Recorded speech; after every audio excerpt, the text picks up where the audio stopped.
রামপাল তাপবিদ্যুৎ কেন্দ্রে ভারতীয়দের বাড়তি বেতন সুবিধা দিয়ে অসম চুক্তির অভিযোগ খতিয়ে দেখতে অনুসন্ধানে নেমেছে দুর্নীতি দমন কমিশন। সম্প্রতি সংস্থাটির অভিযানে এমন অভিযোগের সত্যতা মেলায় সামগ্রিক চুক্তি খতিয়ে দেখবে দুদক। বাগেরহাটের রামপাল তাপবিদ্যুৎ কেন্দ্রে বেতন বৈষম্য ও ভারতীয়দের প্রার্থনের অভিযোগে হাইকোর্টে রিট করেন এক আইনজীবী।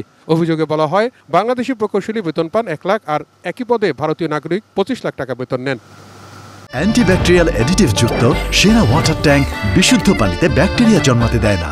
এমন ঘটনায় গত জুনে দুদকের বাগেরহাট কার্যালয়ের অভিযানে অনিয়মের প্রাথমিক সত্যতা মেলে। দেখা যায় ভারতীয় কর্মকর্তারা বাড়তি সুবিধা পাচ্ছেন।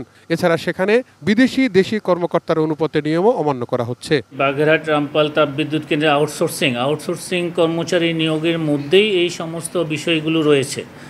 আমাদের এনফোর্সমেন্ট টিম এই অভিযোগগুলোর প্রাথমিক সত্যতা পাওয়াই এই বিষয়ে অনুসন্ধানের সিদ্ধান্ত গৃহীত হয়েছে। এদিকে 53 কোটি টাকার অবৈধ সম্পদ অর্জন মামলায় ছাগলকাণ্ডে আলোচিত এনবিআর এর সাবেক কর্মকর্তা মতিউর রহমান ও তার স্ত্রীকে একদিনের রিমান্ডে জিজ্ঞাসাবাদ করছে সংস্থাটি। একদিনের জন্য তদন্তকারী কর্মকর্তারা রিমান্ডে এনেছেন।